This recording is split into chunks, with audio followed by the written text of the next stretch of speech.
이 빚을 제때 갚지 못하는 기업들이 늘고 있습니다. 이 시중은행의 부실 채권이 1년 새 1조 원 넘게 증가했습니다. 특히 이 중소기업들이 빚을 갚지 못하고 있습니다. 경제부 유호성 기자 나왔습니다.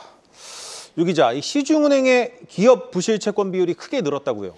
예, 국내 시중은행의 고정이하 여신, 그러니까 이 부실 채권 총액이 지속 증가하고 있습니다. 국민, 신한, 하나, 우리은행 등 4대 은행의 지난해 말 고정이하 여신 총액은 6조 3천억 원을 기록했습니다. 전년 말 대비 1조 314억 원 늘어난 겁니다. 고정이하 여신은 3개월 이상 연체하거나 은행이 원리금 회수가 어렵다고 판단한 여신을 의미합니다. 여신 총액 대비 부실 채권이 차지하는 비중도 늘었는데요. 지난해 말 4대 은행의 기업 고정이하 여신 비율은 0.33%로 전년 말 대비 0.03%포인트 증가한 것으로 나타났습니다. 코로나19 팬데믹을 거치며 정부가 소상공인과 중소기업을 대상으로 이 유동성 지원 대책을 시행하며 고정이하 여신 비율이 2022년 말 0.24%로 낮아졌는데요. 이후 경기 회복이 지연되면서 2년 연속 증가세를 보였습니다. 깊어진 경기 부진에 한국은행이 지난해 10월 기준금리 인하를 단행했는데도 경기가 나아질 기미를 보이지 않으면서 기업들이 제때 돈을 갚지 못하고 있는 겁니다. 경기가 어려울수록 이 중소기업들이 좀 먼저 힘들어지는데 실제로 은행들 이 부실 채권 비율을 봐도 가장 먼저 타격을 입었죠. 예, 고정이하 여신 비율을 이 기업 규모별로 좀 나눠서 보면요. 네. 지난해 말 기준 중소기업의 고정이하 여신 비율은 0.41%로 전년 대비 0.05%포인트 상승했습니다. 이 같은 기간 대기업의 고정이하 여신 비율이 0.17%로 전년 대비 0.02%포인트 떨어진 것과 비교하면 대조적인 모습입니다. 네. 은행별로도 희비가 엇갈렸는데요.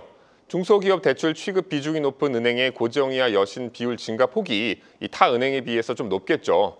중소기업 대출 비중이 높은 우리은행의 고정이하 여신 비율은 0.31%로 전년 말 대비 0.09%포인트 오른 반면 나머지 은행들은 0.01%포인트 오르는 데 그쳤습니다. 자, 그런데 이제 글로벌 관세 전쟁이 벌어지는 상황에서 이 경기 침체에 대한 우려도 나오고 있습니다. 이런 상황에서 기업들 부실 채권 더 늘어날 수밖에 없지 않겠습니까? 예, 미국을 중심으로 경기 침체 우려가 커지는 상황이잖아요. 우리나라 경제 성장률 전망치가 계속해서 낮아지는 등 경기 반등이 쉽지는 않은 상황입니다. 금융당국은 자산 건전성 관리를 강화하고 있지만 관세 전쟁과 경제 불확실성이 지속된다면 중소기업 대출을 중심으로 연체율 상승세가 이어질 거란 전망이 나오고 있습니다. 자, 미국의 관세 영향이 본격화하면 수출 경기는 더 어려워질 텐데 이렇게 되면 은행들도 좀 건전성 관리를 위해서 기업들 이 돈줄을 좀 잴 수밖에 없지 않겠습니까? 예, 맞습니다. 미국이 전 세계를 상대로 상호 관세를 부과하면서 대미 수출 감소와 함께 국내 기업들의 재무 구조가 악화할 가능성이 높아지고 있잖아요.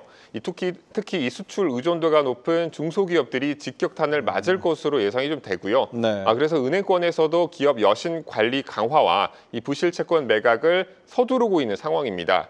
하나은행은 2차 전지 산업 등 위험이 높은 산업을 중심으로 여신 집중도를 완화하고 있고요. KB국민은행은 올해 상반기 6천억 원에 달하는 부실 채권을 매각하기로 했습니다. 지난해 전체 매각 규모가 대략 8,800억 원인데 상반기에만 70%가량을 팔겠다는 겁니다. 우리은행은 우량 기업 유치를 위한 전방위적인 노력에 나섭니다. 기업금융 특화 채널인 비즈프라임센터를 상반기 내로 서울과 경기 두 곳에 신규 개설해 우량기업 대상 밀착 지원을 추진한다는 계획입니다. 네, 잘 들었습니다. 경제부 유호성 기자였습니다.